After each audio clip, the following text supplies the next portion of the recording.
long time. Like you're such a competent reader. How does someone read well? Like when you read a book, what are some of the things you do, and what are some of the things you try looking for? How do you start, navigating the story? And this is also for someone that is not really interested in reading fiction as much.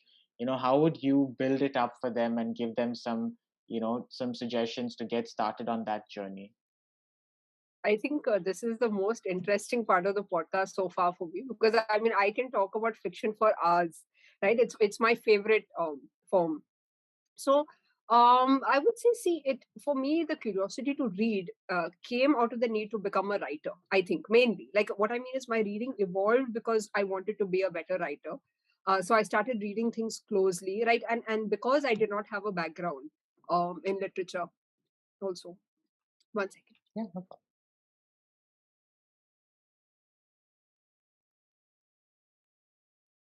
Again, I'll be putting up the recommendations that Michelle shared in the show notes. So please do look up those books and films in the show notes. Also, you can follow Michelle on Substack. She writes a really nice newsletter called Mish's Muse, and she talks about books and films that she's seen. Sorry, Michelle, go ahead. I was just telling them other things they can explore in your writing, but yeah, go ahead. Give me 1 second. No problem. No problem.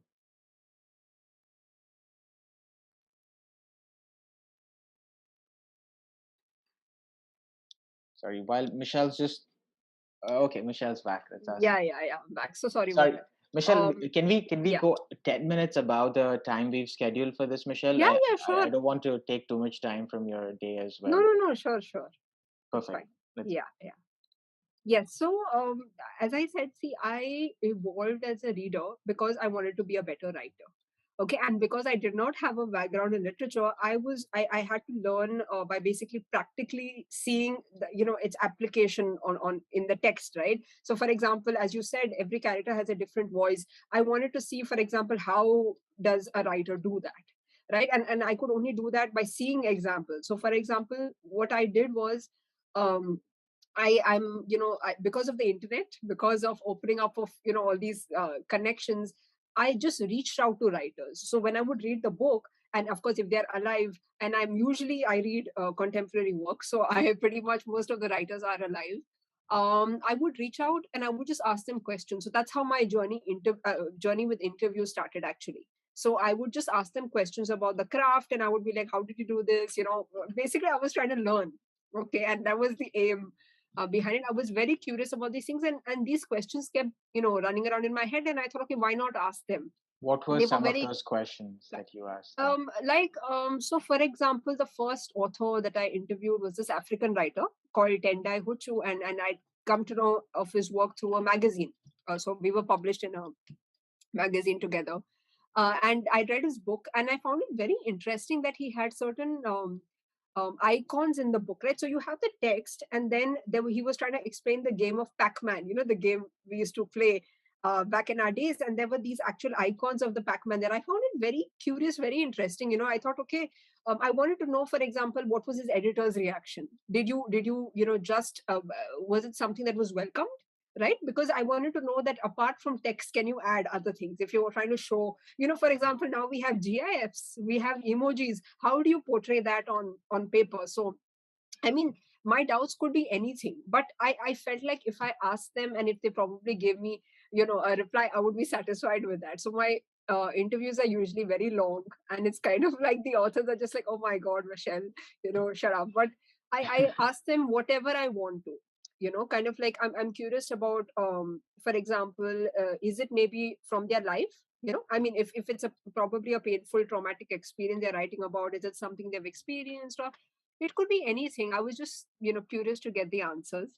So yeah, and so for tips for others to read well, I will say, see, always start with something you're comfortable with, right? So I began obviously reading things that I could read back then, right? Like Goosebumps, Sidney Sheldon, all that. Please don't feel intimidated and think that, oh, if somebody is probably reading Ayn Rand, or of more intellectual stuff, or that people consider intellectual, do not I would say be hard on yourself and try to read that just to fit in, right? Just find your path. I think the key is to keep reading, never stop, never stop reading. And I think evolving is something that maybe not every individual has, right? Like you said, maybe some don't want to read as much of fiction, or maybe somebody doesn't want to become a writer. So for me, there has been a certain path because I've clearly known that I like fiction and I want to evolve as a fiction writer. But for other people, I'll say just read whatever you can.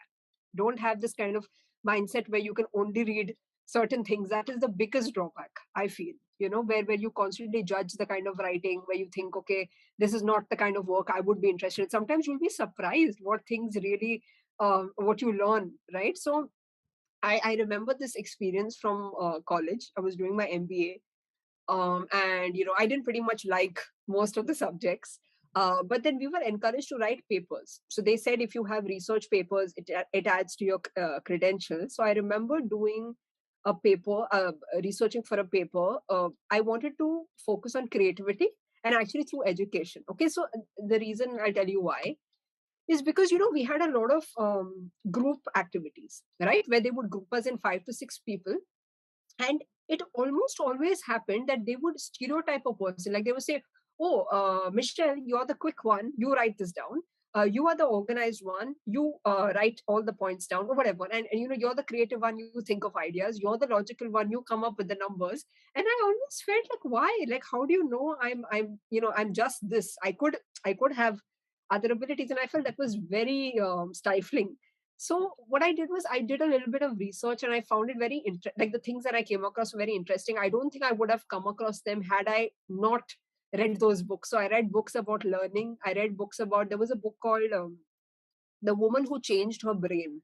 I'm not sure if you've come across it, but it was a woman with some learning disabilities, I believe, and she was constantly told that she would never learn. I mean, she would never grasp concepts that others did, and she challenged herself. And literally, what she was trying to say was, you can change the wiring of your brain. You can rewire things, the more different experiences that you have. So that was a very, very interesting experience that I had. I would have ordinarily not gone for those books, right? Like I said, I love fiction, but it was through that, that I understood a lot of things. So there was another thing that I came across, was the Six Hat Thinking by Edward de Bono, where I don't want to obviously go into the details, but it basically allows everyone to think using a different hat.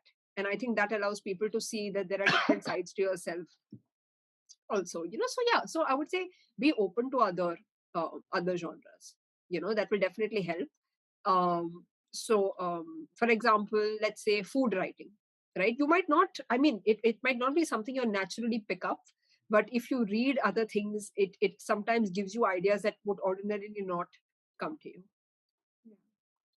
Yeah, that's so true, Michelle. Like I feel like I had the same journey that you had, Michelle. Like about, so when I started reading, I was really into sports when I was in high school, and my one of my teachers gave me a book about the autobiography of a cricketer. And I was like, you can read books about cricketers, and I was like, wow, Yeah. this is amazing. And so I started reading only sports books, and the first book that I really got me hooked on to reading was this book called Born to Run. And I think that in that sense, our reading habits are also, I really enjoy fiction, but I prefer narrative nonfiction.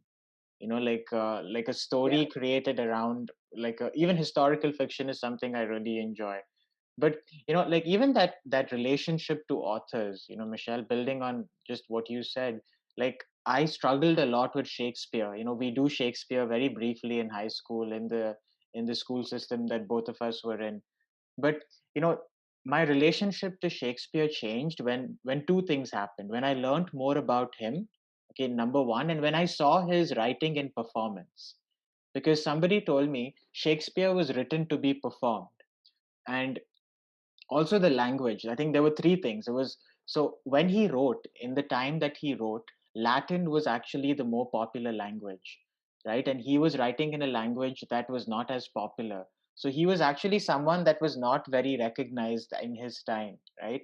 And the beauty of his language is he writes in iambic pentameter, right? And to maintain that rhythm for the whole play, I think that is like amazing in terms of what, and I think as a poet, even you probably right in certain, and I think what poets do there in terms of maintaining that meter, which we can't go into too much depth in. I think Shakespeare did a really good job in that. But I think the most important thing that changed it for me was when I spoke to another actor who was doing a Hindi adaptation of one of Shakespeare's plays. And I think I saw one of these plays at like a theater in Bombay, Prithvi Theater. And he told me that Yeah, Prithvi is really famous. Yeah, it is, yeah. And he told me that when he's reading the play, he tries to make sure the character that he's playing, he imbibes all of the qualities. And he's not always remembering the same dialogue. You know, he's innovating along the way and creating his own dialogue depending on what the director let him do. And then I started watching more of Shakespeare on the screen. And then I was like, wow, this Shakespeare is actually really amazing because a lot of his plays, whether it's Hamlet or Macbeth or Romeo and Juliet, they deal with themes that are universal, right? They are easily, which is why you see a lot of Shakespeare adaptations in other languages as well. And I didn't appreciate him as much when I was in university, and it's more recently that that relationship actually evolved. And I think that that evolved because, as you said, it's really important to be patient with as a reader as well, right? yeah, Start off with books that you're comfortable with and build on from there.